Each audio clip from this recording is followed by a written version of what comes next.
आज के MCQ questions last के 2-3 क्लासेस से हमने डिस्कस कर लिए हैं पास्ट ईयर पेपर्स के subjective question. Now it turns to discuss some of the objective questions. तो आपके सामने क्वेश्चंस ये रहा कि पहला क्वेश्चन है, यंग्स डबल स्लिट एक्सपेरिमेंट के अंदर आपने एक मोनोक्रोमेटिक लाइट को इस्तेमाल किया और जो फ्रिंजेस ऑब्टेन होते हैं स्क्रीन पे, जिस स्क्रीन को आपने कुछ दूरी पे रखा हुआ है स्लिट से, तो अगर आप स्क्रीन को रिमूव करके 5 × 10⁻² मीटर टुवर्ड्स द स्लिट कर दे, मतलब थोड़ा करीब ले आए, तो जो भी चेंजेस आएंगे फ्रिंजेस पे, फ्रिंज विड्थ के ऊपर खास करके, ठीक है, वो कुछ ये होंगे जो कि है 3 × 10⁻5 मीटर। अगर डिस्टेंस जो है स्लिट के बीच का, ठीक है, वो है 10⁻³ मीटर, तो आपको बताना है कि लाइट जो आपने इस्तेमाल किया ना उसका वेवलेंथ क्या होगा।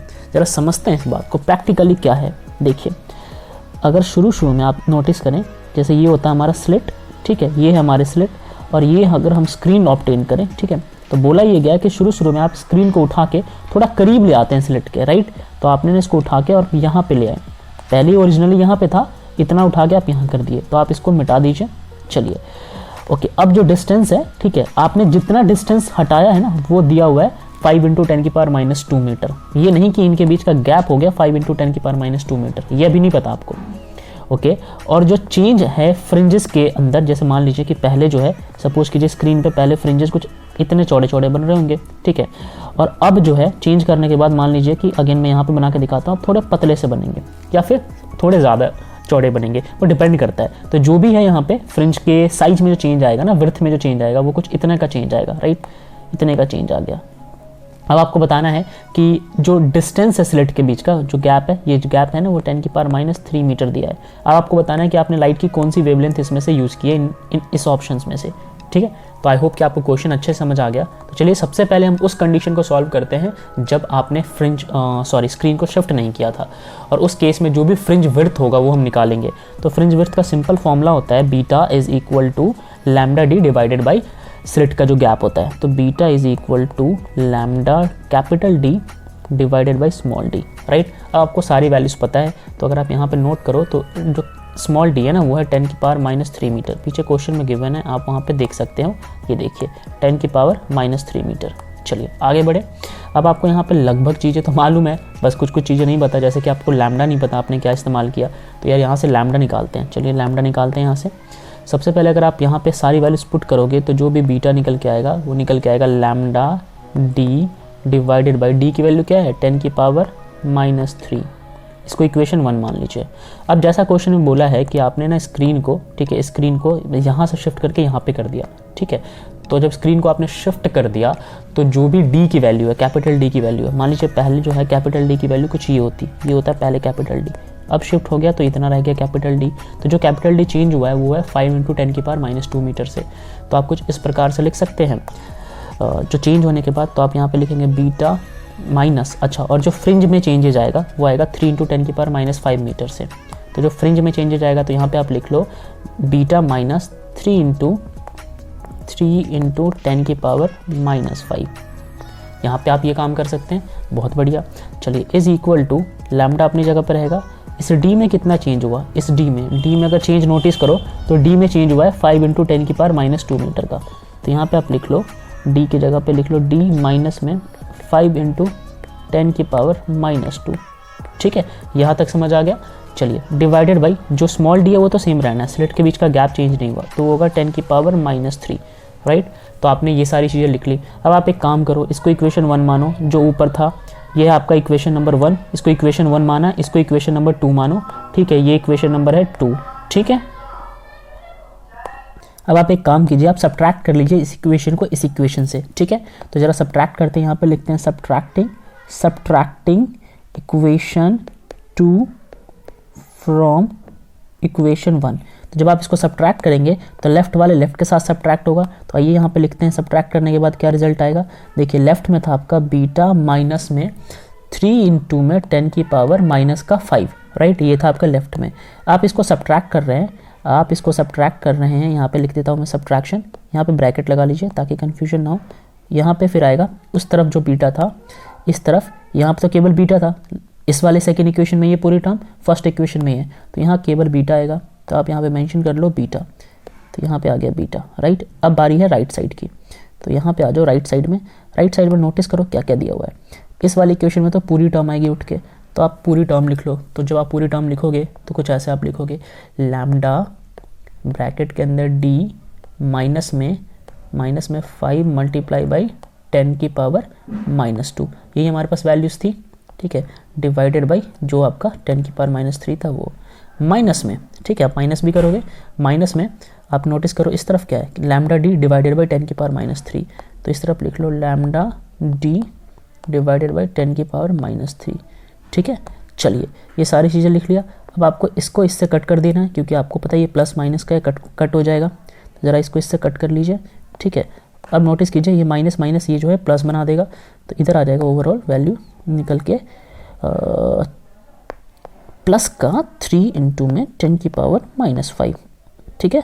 चलिए बहुत बढ़िया, इज इक्वल टू, ज़रा इधर मल्टीप्लाई कराइए, ये आ जाएगा लैम्डा डी, उसके बाद वो आ जाएगा माइनस का 5 लैम्डा, ठीक है, माइनस का 5 लैम्डा, ओके, माइनस का लैम्डा 5 ऐसा लिख लो इंटू 10 की पावर -2, ठीक है, okay.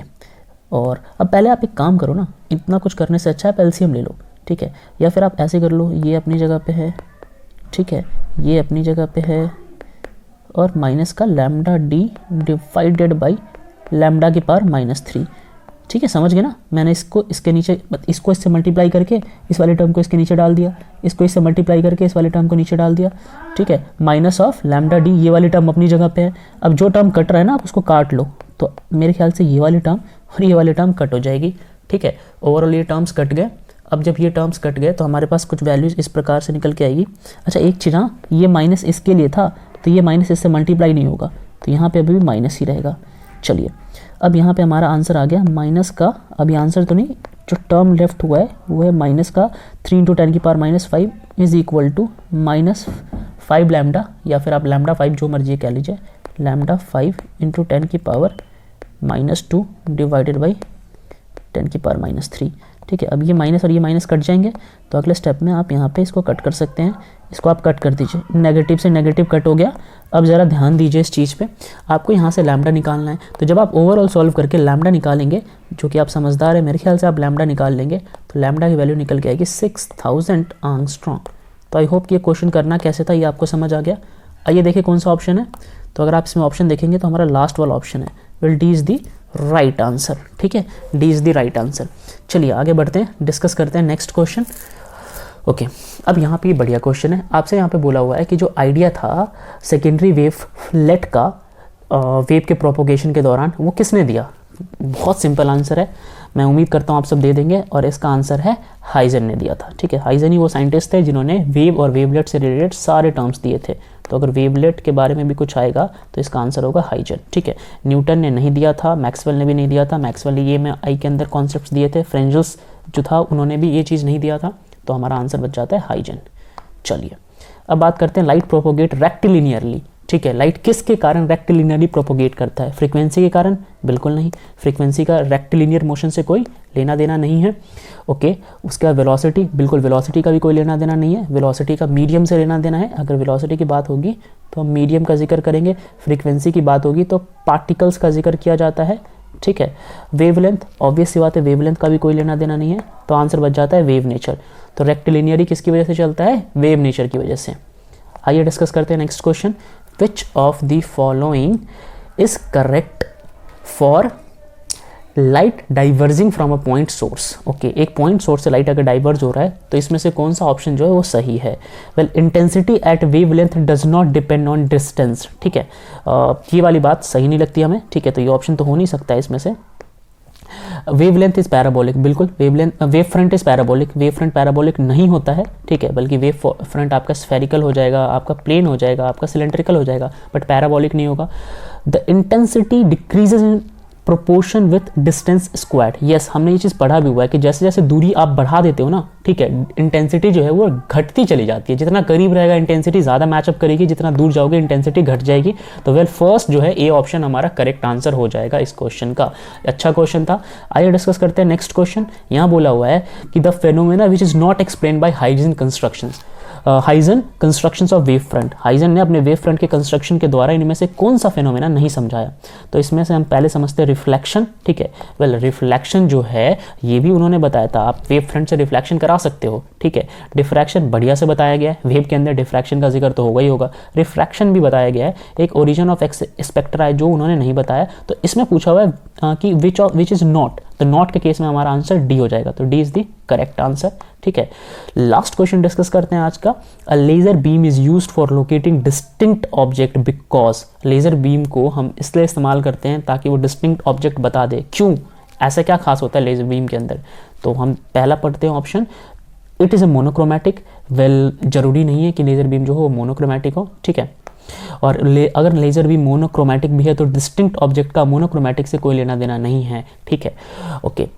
It is not chromatic, well बात यही है, ठीक है, सेम फर्स्ट ऑप्शन को घुमा के लिखा गया है। इट इज़ नॉट ऑब्जर्व, अगर ऑब्जर्व नहीं होगा तो फिर हम ऑब्जेक्ट देखेंगे कैसे, तो ये ऑप्शन भी नहीं है। तो लास्ट ऑप्शन जो है वो हमारा करेक्ट आंसर बन जाता है। और एक बार डिस्कस कर लेते हैं ज़रा। It has small angular spread, yes इसका एंगुलर स्प्रेड जो होता है स्मॉल होता है। तो देखो लेजर बीम की रोशनी जो है बिल्कुल सीधी सीधी जाती है, तो एंगुलर जो बीम है उसका वो स्प्रेड नहीं होता, ठीक है।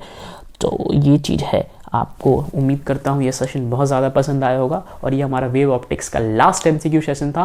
उम्मीद करता हूँ कि आप इसी तरीके से सारे आंसर सही सही देते रहेंगे। तब तक के लिए ऑल द बेस्ट।